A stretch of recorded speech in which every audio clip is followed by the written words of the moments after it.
Okay, सो हमने देखा कि बायोमास जो है it is the basically fuel for getting bio energy. Now इस बायोमास को एज अ फ्यूल यूज करने के हमने 4 तरीके बोले कि आप इसको सुखा के जला दो तो आपको हीट मिल जाएगी, बट उसमें पॉइजनस गैसेस भी मिलेंगी। दूसरी चीज, आप इसे गैस में कन्वर्ट कर दो और प्रोड्यूसर गैस के नाम से इसे यूज कर लो, लेकिन अगेन उसमें बहुत ज्यादा बायोमास यूज करना पड़ेगा थोड़ी सी प्रोड्यूसर गैस बनाने के। नाउ थर्ड जो हमने मेथड बोला, third method we have said कि convert this biomass to ethanol by the process of fermentation. So what we are talking about is the fermentation process.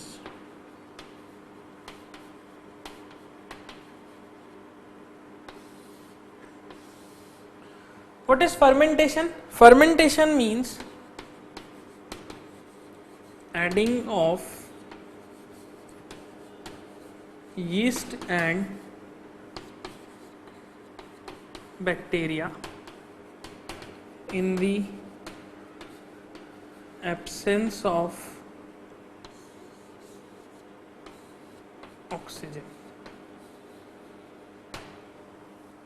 Fermentation क्या करते हैं? Fermentation आपने देखा होगा, this process is used at home, आप घर पे भी इसे यूज करते हैं। जो इडली बनती है, ओके, तो इडली बनाने के लिए आप जो उसका मिक्सचर होता है उसमें जिसे हम कहते हैं कि खमीर उठाना, ओके, जो ब्रेड होता है, bread also is form by the use of fermentation process. उस प्रोसेस में खमीर उठाने वाली जो चीज जिसे हम बोलते हैं उसे ढक के रखा जाता है, okay. So that process is basically the fermentation. वहां पे क्या हो रहा है, आप उसमें यीस्ट और बैक्टीरियाज ऐड कर रहे हैं। तो इसी तरह से हम क्या करते हैं, एक सिलेंडर में, एक कंटेनर में बायोमास को फिल कर देते हैं। ना फिर इसमें यीस्ट और bacteria, some process is used to add yeast and bacteria, उसे ऐड करके, यीस्ट एंड बैक्टीरिया इसे हम ऐड करके और इस कंटेनर को क्लोज कर देते हैं। Then this container is kept inside the garbage. इसे गार्बेज के अंदर रख दिया जाता है, क्योंकि गार्बेज जो होता है, जो कचरा होता है, that garbage is very has lot of heat, lot amount of heat, उसमें बहुत ज्यादा हीट होती है, तो उस हीट को हम यूज करते हैं। इस बायोमास को ऊपर से यीस्ट और अपने बैक्टीरियाज ऐड कर दिए, इसको ढक दिया ताकि ऑक्सीजन की सप्लाई बंद हो जाए, और इसे क्लोज करके आपने गार्बेज के नीचे रख दिया। गार्बेज के नीचे रखा बिकॉज गार्बेज में हीट होता है, तो उस हीट को यूज करने के लिए जब हम इसके आसपास हीट करेंगे, इसे हीट करेंगे, ओके, आप डायरेक्टली इसे गैस पे हीट नहीं करेंगे, ओके, डायरेक्ट नीचे से हीट नहीं देंगे, आप सराउंडिंग की हीट यूज करेंगे। तो स्लोली स्लोली इसे हमने हीट करा, हीट करने से ये बैक्टीरिया और यीस्ट जो इसके अंदर हमने डाले हैं, ये केमिकल रिएक्शंस करने लगेंगे, ओके, केमिकल बायोलॉजिकल रिएक्शंस होगी, और रिएक्शंस होने की वजह से ये जो बायोमास इसमें हमने डाला है, this biomass will get converted, so we will say due to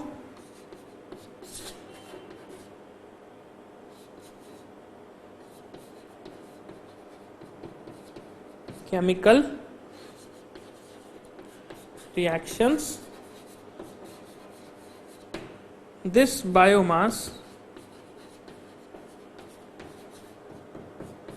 will get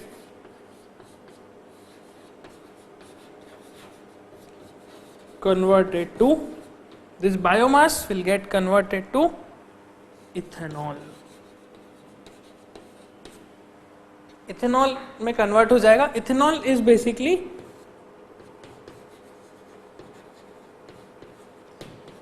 is a carbon compound,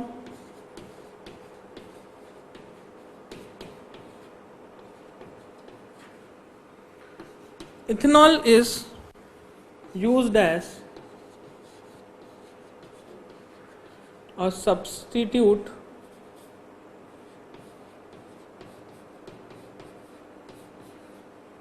of petrol and diesel. हम इथेनॉल को as a substitute of petrol and diesel के फॉर्म में use कर सकते हैं, और ethanol हमने कैसे बनाया? इस बायोमास का फर्मेंटेशन करके. So in this way this biomass can be used as a fuel. Okay, so ethanol बनाया और इथेनॉल को हम यूज कर सकते हैं. इथेनॉल की प्रॉपर्टीज को आप कार्बन कंपाउंड्स जब आप चैप्टर पढ़ेंगे केमिस्ट्री में, then you will study the properties of ethanol. अलग अलग प्रॉपर्टीज होती हैं और किस तरह से हम इसे यूज करते हैं, that you will study in that chapter. Because it's a chemical reactions जो होती हैं, केमिकल रिएक्शंस के थ्रू हम इथेनॉल से हीट प्रोड्यूस करते हैं. इसे हम कंबशन करते हैं और कंबशन से हम हीट प्रोड्यूस करते हैं, कार्बन डाइऑक्साइड प्रोड्यूस करते हैं, and that heat is used to run vehicles. In automobile petrol और डीजल की जगह हम इसे यूज कर सकते हैं. देन द नेक्स्ट मेथड जिसे हमने पढ़ा है, that next method is the first one is fermentation. This was the third one. So fourth one is anaerobic degradation.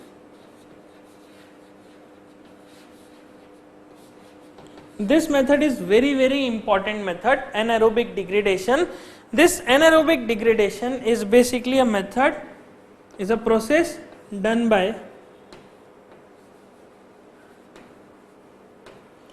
anaerobic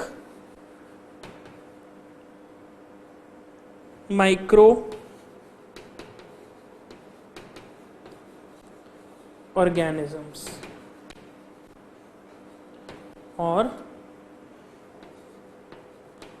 anaerobic bacteria. So what are anaerobic bacteria? Anaerobic bacteria are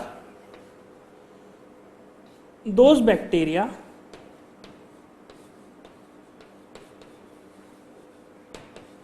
which live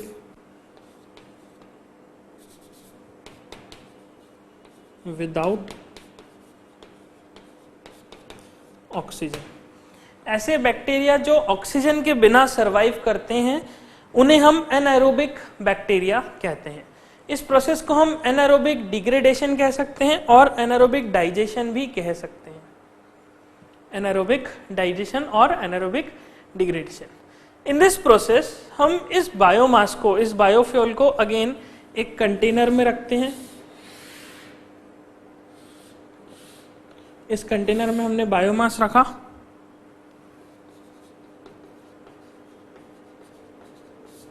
और इस biomass को हमने एक इस तरह का एक ऊपर ट्यूब लगा के एक वाल्व लगा दिया.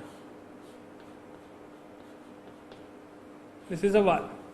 एक सिलेंडर लिया, एक कंटेनर लिया, उसमें आपने बायोमास डाला और यहाँ पे एक वाल्व लगा दिया और इस बायोमास में थोड़ा सा वाटर ऐड कर दिया. इसमें आपने पानी डाल दिया, इसे मिक्स कर दिया. तो जो बायोमास है ऑर्गेनिक वेस्ट है, इस ऑर्गेनिक वेस्ट और वाटर के मिक्सचर को आपने इस तरह से ढक दिया और इसे यहाँ से एयर टाइट कर दिया. एयर टाइट करने का रीजन क्या? ताकि ऑक्सीजन अंदर एंटर नहीं कर सके. इट्स क्लोज्ड, ठीक है, इट्स पैक्ड. और पैक करने के बाद इसे इसी फॉर्म में रख दिया. अब क्या होगा इस बायोमास में, because it is what it is basically hydrocarbon. So इस बायोमास में धीरे धीरे से एनाएरोबिक बैक्टीरिया प्रोड्यूस होने लगेंगे और जैसे जैसे ये एनाएरोबिक बैक्टीरिया इस बायोमास के अंदर प्रोड्यूस होने लगेंगे वैसे वैसे यहाँ पे कॉम्प्लेक्स बायोलॉजिकल और केमिकल रिएक्शंस होंगी, चेंजेस होंगे और धीरे धीरे ये bacteria, this anaerobic bacteria will start converting this biomass into different products. Why? Because this biomass contains what? अगर आप बायोमास के कॉम्पोजिशन को देखें तो बायोमास क्या है? लिविंग ऑर्गेनिजम्स का waste, residual waste, organic waste. So हम कहेंगे कि बायोमास में क्या है? प्रोटीन है. बायोमास में प्रोटीन्स होते हैं, फैट्स होते हैं, कार्बोहाइड्रेट्स होते हैं,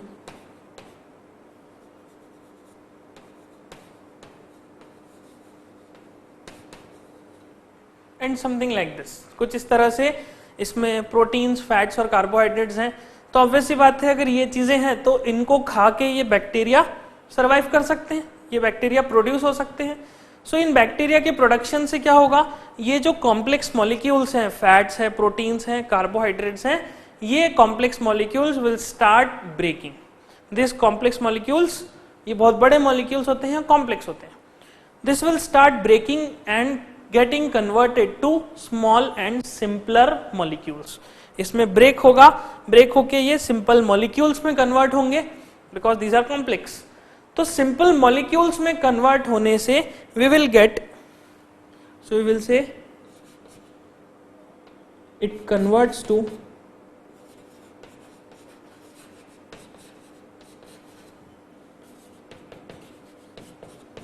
simple molecules and a gas called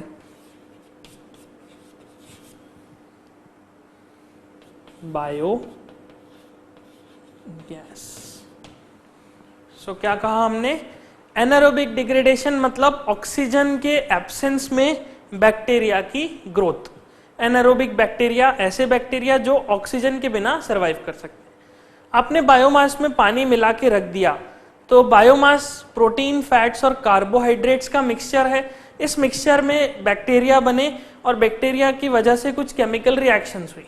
chemical reactions होने से ये सभी बड़े मॉलिक्यूल्स टूट टूट के छोटे मॉलिक्यूल्स में कन्वर्ट हो गए और एक चीज हमें मिली that is known as biogas. This biogas so obtained from this mixture, this biogas contains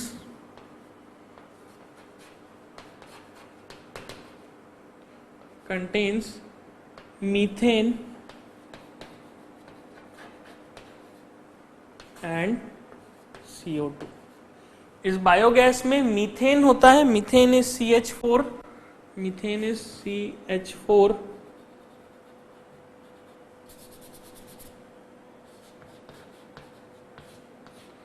methane और कार्बन डाइऑक्साइड गैस मिलके बायोगैस फॉर्म करती हैं।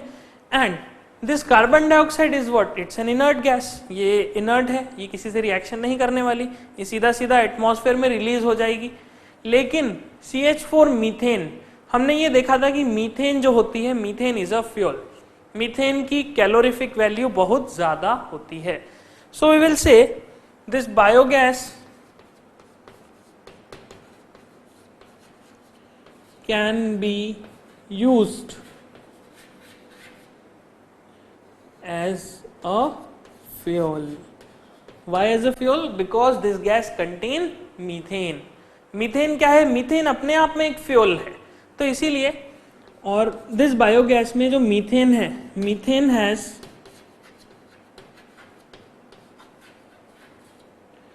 Calorific value of 55 kilo joules per gram. तो मीथेन की कैलोरीफिक वैल्यू कितनी होती है, 55 kilo joules per ग्राम। मतलब 1 ग्राम मीथेन जलाने पे आपको 55 किलो जूल्स की एनर्जी मिलेगी। So that's why this biogas is also a fuel, it's an energy, it's a source of energy. अगर हम बायोगैस के पूरे कॉम्पोजिशन की बात करें, सो बायोगैस में द कॉम्पोजिशन ऑफ बायोगैस,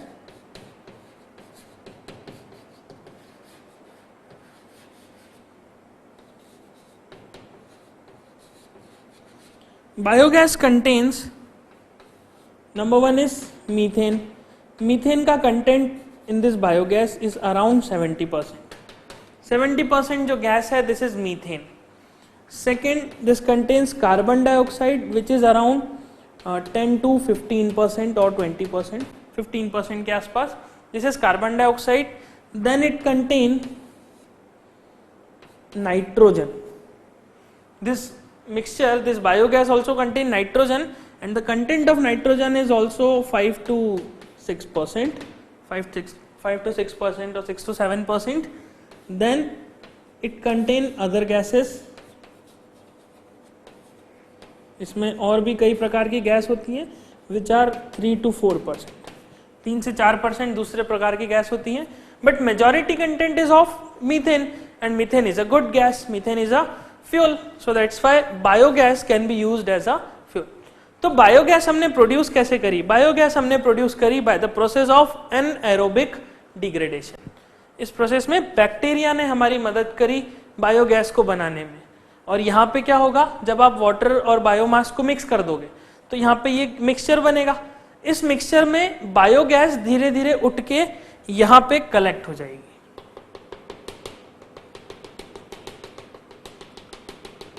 यहाँ पे इस तरह से यू विल फाइंड कि आपको बायोगैस बन के मिल जाएगी। This is the biogas. और जो रेसिड्यू बचेगा, तो इसके नीचे रेसिड्यू हमें बचा हुआ मिलेगा। This residue is known as slurry. This residue is slurry, इसे हम स्लरी कहते हैं।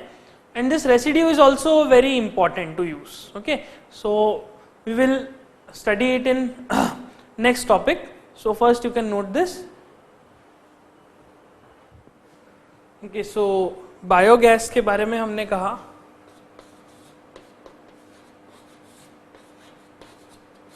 We said biogas contain mostly methane. Okay, then we said it can be used as a substitute of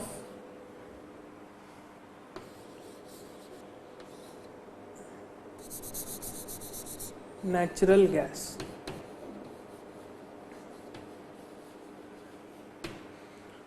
It can be used as a substitute of natural gas because natural gas में हमने देखा था क्या होता है। Natural gas में propane होता है, ब्यूटेन होता है, मीथेन होता है और इथेन होता है। तो अगर वो चारों कंपोनेंट्स फ्लेमेबल हैं, चारों components as a fuel use कर सकते हैं, तो यहाँ पे बायोगैस में भी तो मीथेन है। सो इट मीन्स हम बायोगैस को भी एक एज अ फ्यूल यूज कर सकते हैं। देन नेक्स्ट थिंग इज कि biogas it is a clean and renewable source of energy.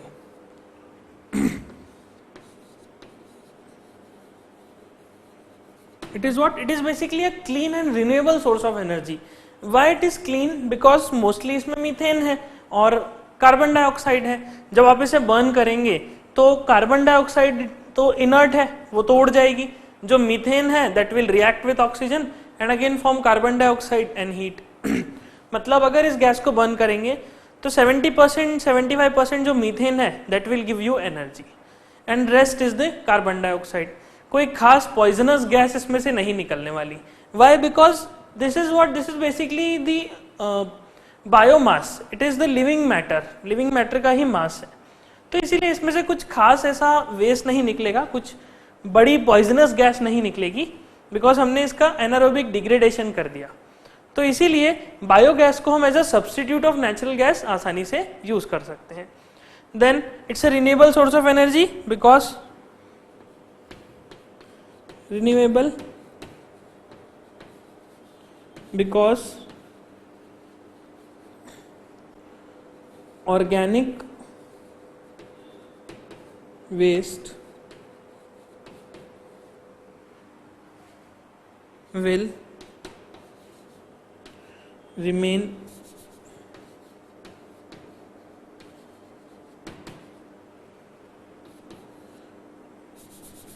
will always, you will say the renewable source of energy because the organic waste जो हमें मिल रहा है, there is a continuous supply of organic waste will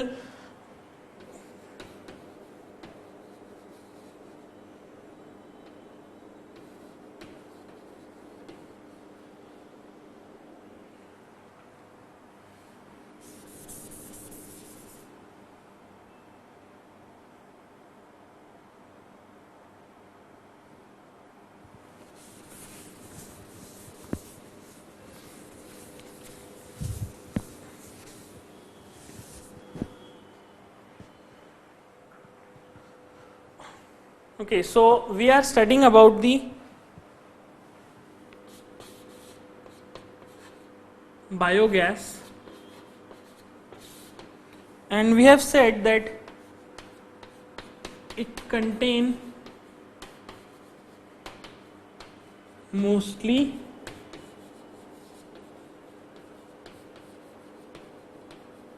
methane. इसमें methane का amount बहुत ज्यादा है. Then we have said it can be used as a substitute of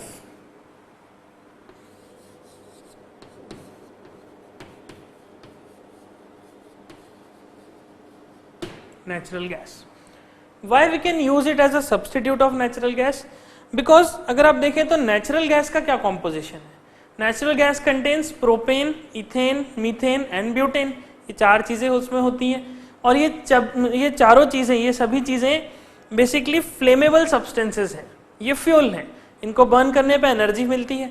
और क्योंकि बायोगैस में भी मीथेन ही है मोस्टली, तो मीथेन की क्या है, कैलोरीफिक वैल्यू भी सबसे ज्यादा होती है. Hence biogas can be used as a substitute of natural gas, because इसमें भी मीथेन है, इसमें भी मीथेन है. ओके, इसे बायोगैस क्यों कहा जाता है, इसे मीथेन गैस क्यों नहीं कहते? Because it is obtain from the biomass, that's why इसको बायो गैस कहा जाता है. अब इसमें आप देखेंगे तो मीथेन है, कार्बन डाइऑक्साइड है. जब आप इसे बर्न करेंगे तो क्या होगा, हीट प्रोड्यूस होगी बिकॉज मीथेन विल बर्न. और कार्बन डाइऑक्साइड तो इनर्ट गैस हो गई बिकॉज वो एक बार CO2 फॉर्म में आ गई, तो अब आप उसे और बर्न नहीं कर सकते. सो दैट्स वाई इसमें जब बर्न करेंगे तो मीथेन बर्न होगा और CO2 रिलीज हो जाएगी और कोई खास पॉइजनस गैस रिलीज नहीं होगी. दैट्स वाई हम इसे यूज कर सकते हैं. तो वी विल से कि it is a clean source of energy. हमें इससे मिलने वाली एनर्जी क्लीन एनर्जी रहेगी, साफ सुथरी रहेगी. वह एनर्जी में कोई पॉइजनस गैसेस या कोई खास पॉल्यूटेंट्स मिक्स नहीं होंगे. और क्योंकि उसमें पॉल्यूटेंट्स मिक्स नहीं है, इसीलिए वह हमारे एनवायरमेंट के लिए भी फेवरेबल है. So it's an environment friendly gas. Then we will say it is its renewable source of energy.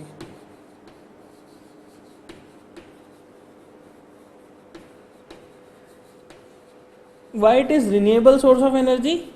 Because of continuous supply of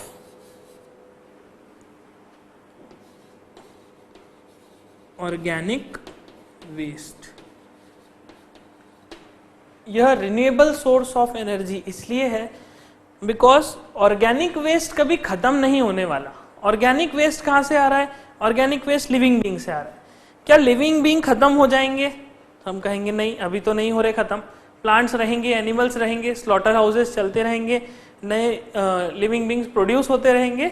so that's why living beings जो है वो एक्सटिंक्ट नहीं होंगे, वो खत्म नहीं होंगे. तो अगर लिविंग बीइंग्स खत्म नहीं हो रहे तो ऑर्गेनिक वेस्ट खत्म नहीं हो रहा.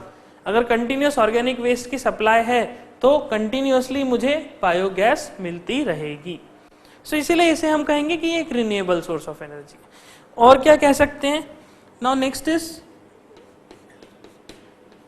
It's an inexpensive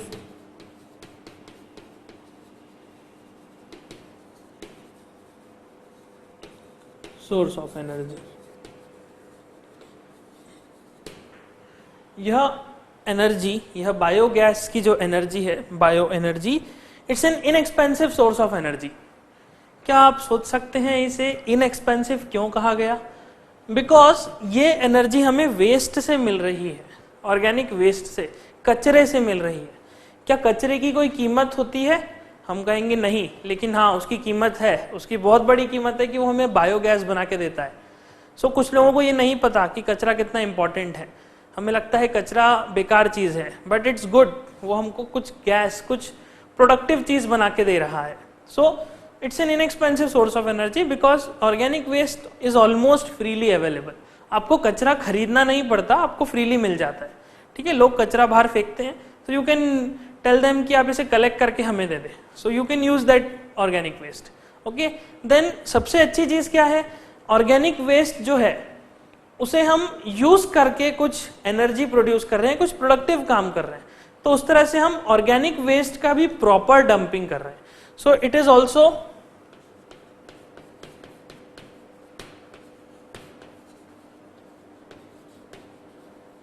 advantageous because it will lead to proper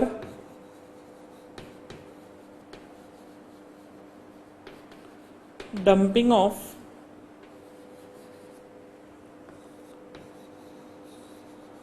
organic waste या कहें गार्बेज, या कहें गार्बेज कह लीजिए या ऑर्गेनिक वेस्ट कह लीजिए, it is one and the same thing. तो उसका प्रॉपर डंपिंग हो रहा है, तो ऑब्वियस सी बात है कि बायोगैस बनाना एक अच्छी चीज है।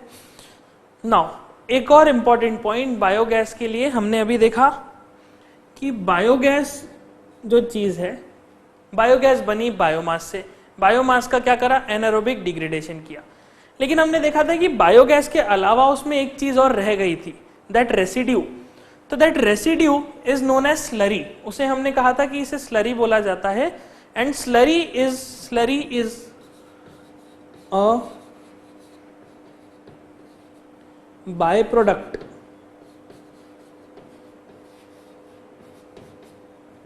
Of anaerobic degradation.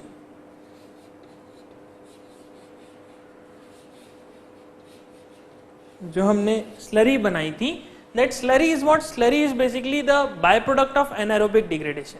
बिकॉज हमारा मेन रीजन क्या था एनारोबिक डिग्रेडेशन करने का, हमें बायोगैस चाहिए थी, लेकिन साथ में एक स्लरी नाम का सब्सटेंस बन गया।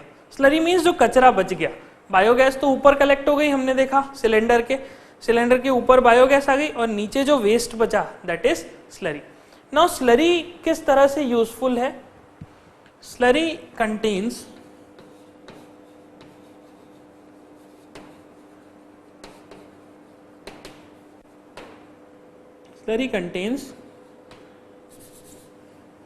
one is nitrogen, then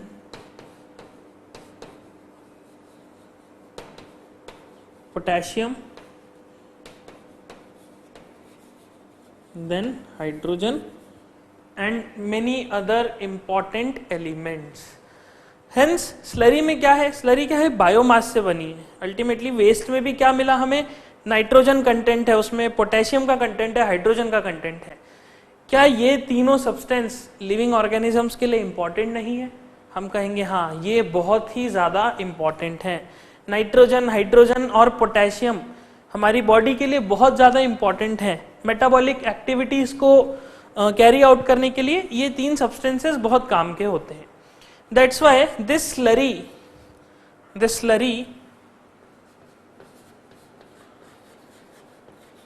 is used as a manure. आप स्लरी को मैन्योर की तरह यूज कर सकते हैं, स्लरी को एज अ मैन्योर यूज कर सकते हैं। मैन्योर मतलब जो खाद होती है, okay. So as a manure हम इसे प्लांट्स में डाल सकते हैं, हम इसे एग्रीकल्चर के लिए फार्म्स में यूज कर सकते हैं। And also it is not very poisonous, ये कोई केमिकल से नहीं बनी है, ये नेचुरल सब्सटेंस है, ऑर्गेनिक मैन्योर है। तो इस मैन्योर को हम अच्छे से यूज कर सकते हैं। This is also very good manure, बहुत अच्छा मैन्योर हमें मिलता है। तो सबसे अच्छी चीज क्या है, बायोगैस बनाने में जब आप बायोमास का डिग्रेडेशन करते हैं तो बायोगैस बनाने में सिर्फ बायोगैस नहीं मिलती, एक खास एक इंपॉर्टेंट बाय प्रोडक्ट भी मिल जाता है। And this by product means जो एक्स्ट्रा प्रोडक्ट मिल रहा है। तो ये जो मैन्योर हमें मिल रहा है, जो स्लरी मिल रही है, ये एक बहुत अच्छा बाय प्रोडक्ट है। और ये हमारे लिए यूजफुल भी है। तो हमने क्या करा, बायोगैस बनाने के लिए कचरे को भी प्रॉपर डंप किया, उससे एनर्जी भी निकाल ली और उससे प्लांट्स के लिए मैन्योर भी बना लिया। So it's very very interesting and very very important process, but still there is a sad face. एक बुरी चीज ये है कि बायो एनर्जी जो है, बायोगैस जो है, ये हमारी इंडिया में एनर्जी डिमांड का बहुत ही थोड़ा सा परसेंटेज शेयर करती है, बहुत ही थोड़ा सा कंट्रीब्यूशन देती है। ओके, अब क्यों देती है उसको हम सीखने की कोशिश करते हैं। हमने कहा कि बायोगैस ऑब्टेन करी, बट बायोगैस ऑब्टेन करने के लिए दो मेथड होते हैं। ओके, बायोगैस ऑब्टेन करने के लिए दो तरह के प्लांट्स लगाए जाते हैं। प्लांट मीन्स मशीनरी जिसे हम कहते हैं। There are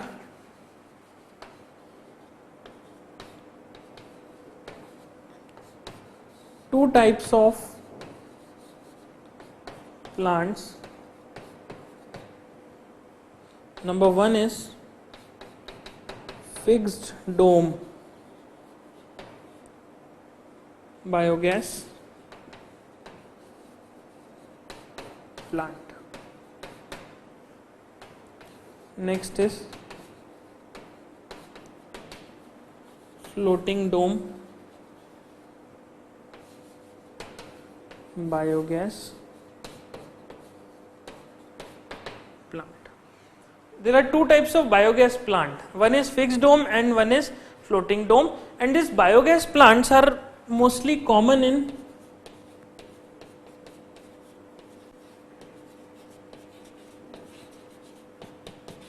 rural areas.